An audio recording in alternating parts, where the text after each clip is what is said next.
I think we're essentially lazy in the sense that in complex ethical or moral decision-making, we have a tendency to just outsource the answers to bureaucracies, the structures we live in, political ideologies, or soon now we will just outsource it to algorithms.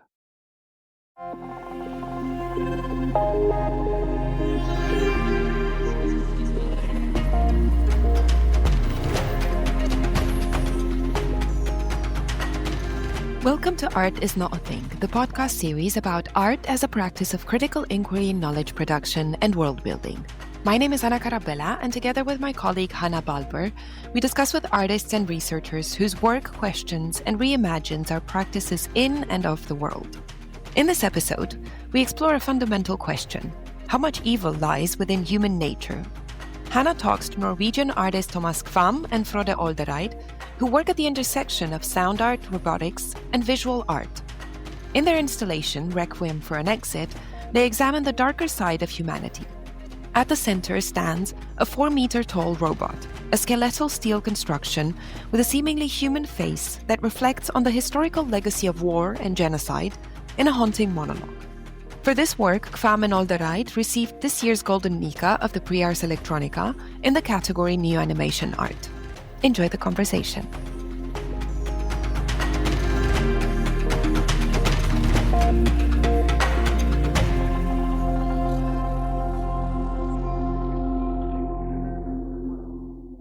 You both have known each other for quite some time. You first collaborated between 1994 and 2004 on a series of robotic installations.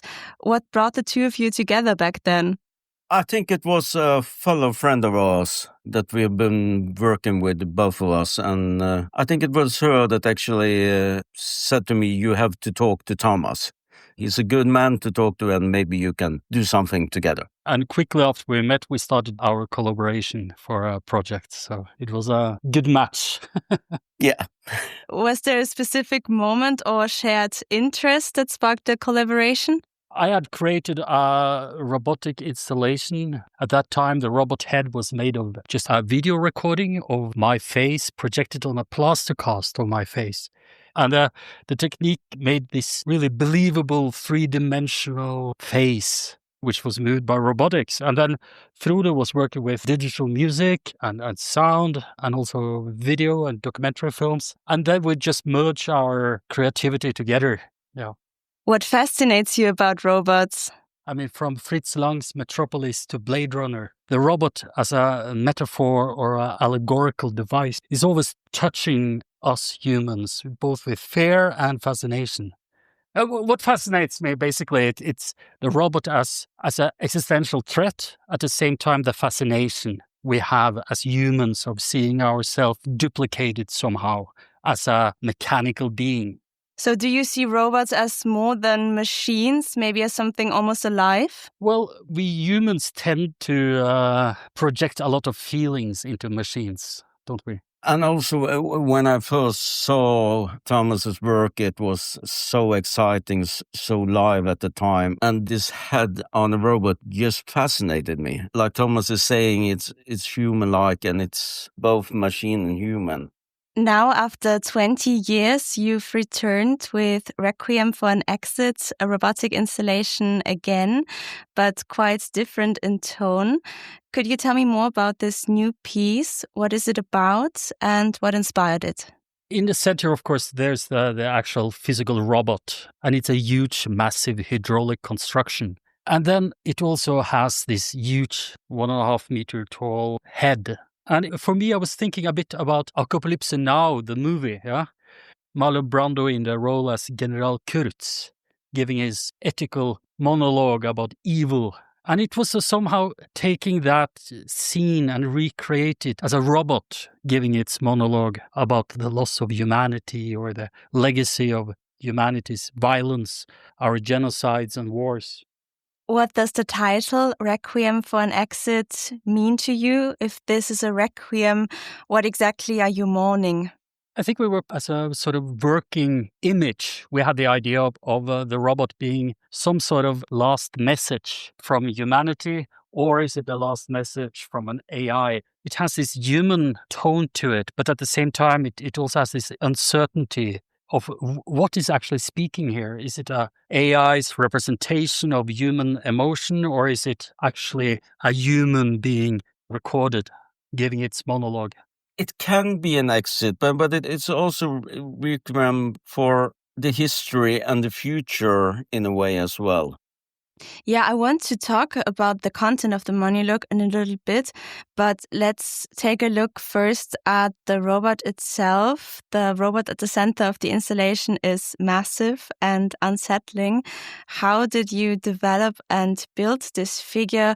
What or who is it meant to represent? We were playing on the idea of the robot as a character. Is it a prophet? Is it a totalitarian demagogue, or is it like a priest? Playing around with this representation of totalitarian structures through the robot. The actual robotic structure it's hydraulics. It's like an old technology, and then we soldered together some computer interfaces, which was also based on very accessible technology. So the most complex workflow was the actual creation of the video head, the sculpture's head. Workflow from 3D sculpting to 3D printing, and also making the actual head in 3D and projecting onto that surface. And that was also a new fascinating way to work and explore before we actually filmed Thomas's head and projected it. But this time we were using his voice and his face and got the data out of it and 3D sculpted it and took it into different programs. An exciting way to have this physical input going digital. When we worked 10 years ago, the video head was actually a video of a human face projected onto the robot. Now, to take it a step further and make it truly human in its presence, we had to make it 100% digital. So it's a paradox there. To make the proper human representation of the face, we had to make it synthetical. And the voice? The monologue I recorded on an iPhone, and then it went through an AI and changed gender to a female voice. So it's a combination of AI and the actual expression in the recording. So its face looks almost human, but it's clearly a projection, an illusion. The robot speaks, but it can't move. It has no arms, no gestures, just its voice. Let's talk about the monologue the robot delivers. You say things like, and I quote, "I stand here a relic amidst the digital chaos. A custodian of memories, emotions, and thoughts that have wrought havoc and devastation across the ages.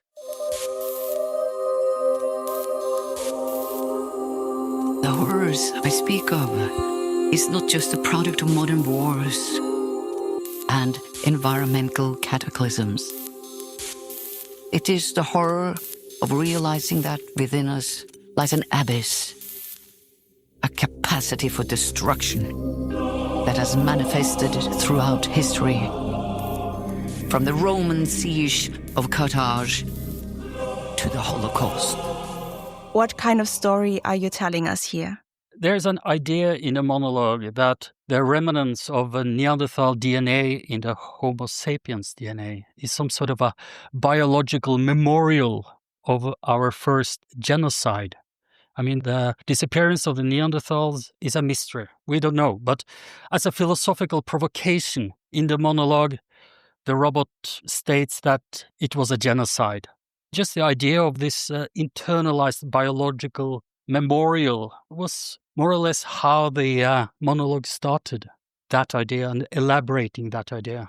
It's like in Apocalypse Now, and it's also a question, are there hope? It's a warning. And so the robot is also asking questions based on the fundamental of the DNA. Phrases like this stand out.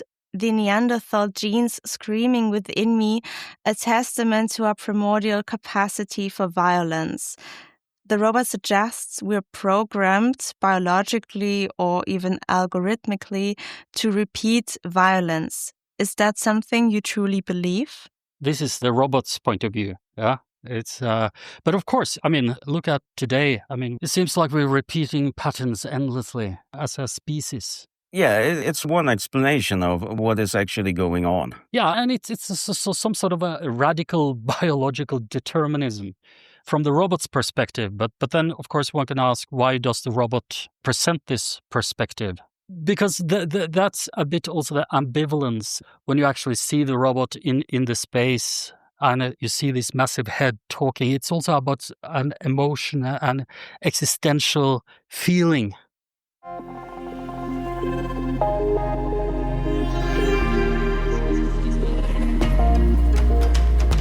Thomas Kvam is a conceptual artist and author. His work, spanning painting, robotics, animation, and critical writing, often engages with controversial socio-political themes. He has spent years intensively engaging with the topic of war crimes.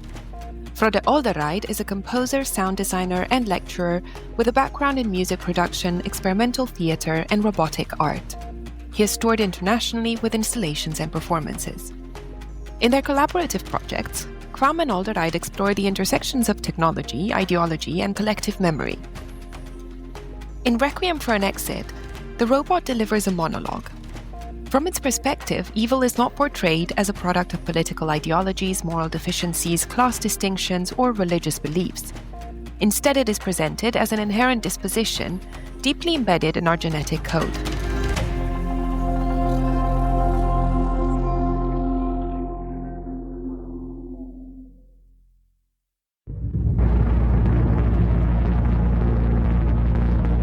And me, I'm a relic.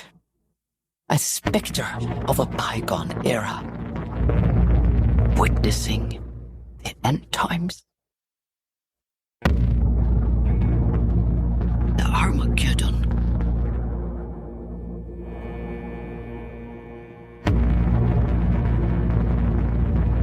But this time, it's not a napalm hazed river in Vietnam.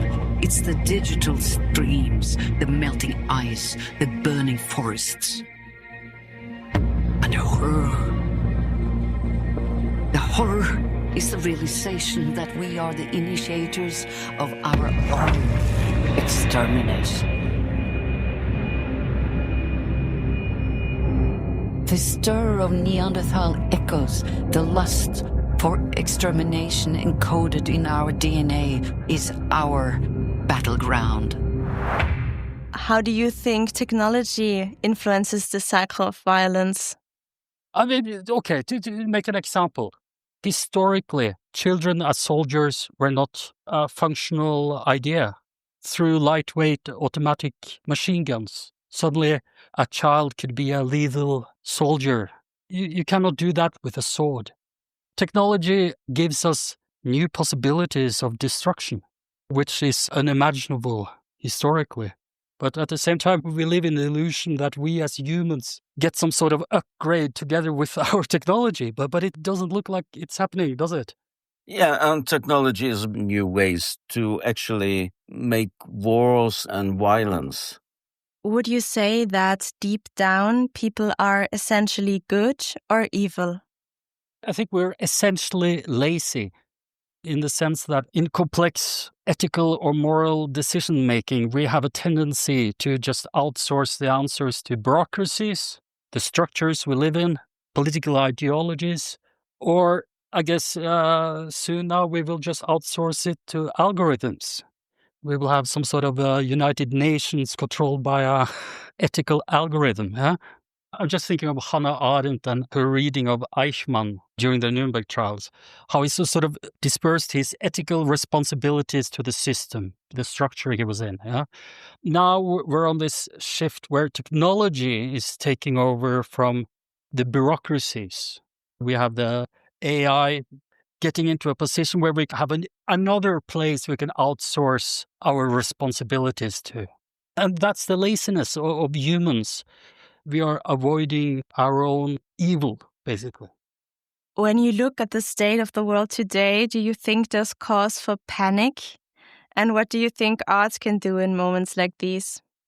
I think one way that this project is doing, you are confronted with lots of ideas, and somehow I have to think for myself what is in it. How can I participate in a better way or not? Or the installation is confronting us. I have to make a statement in a way as a human being.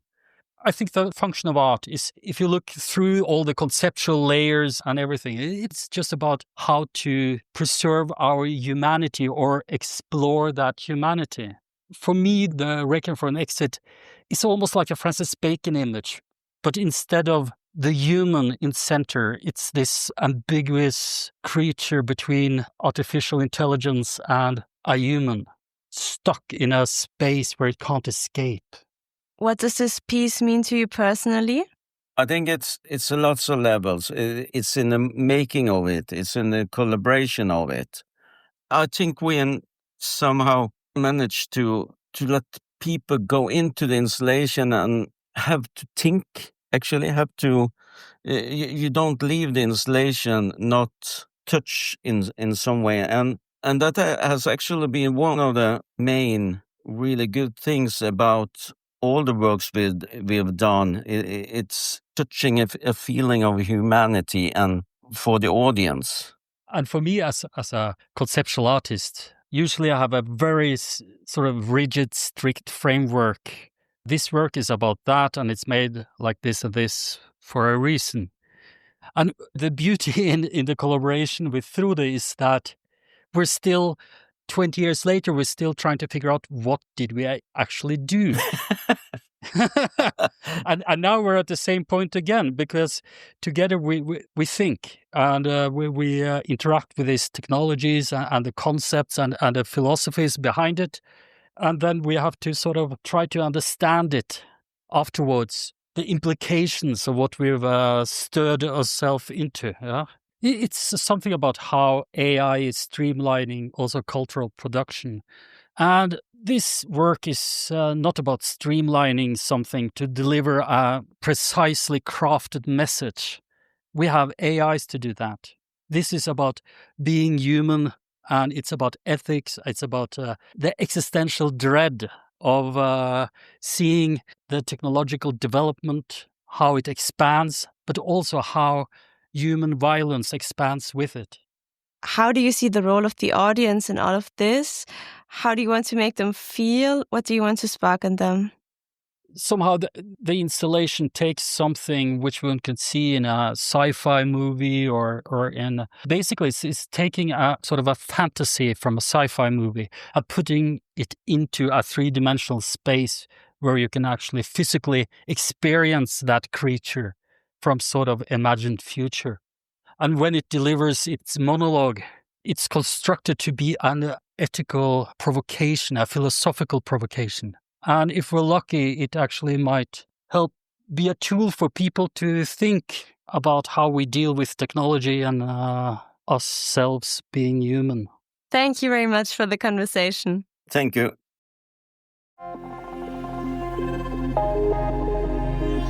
That's it for today. Thank you so much for tuning in and hope you enjoyed it. Today's episode was brought to you by Radio Ö1 and Ars Electronica. Join us next month for a new episode.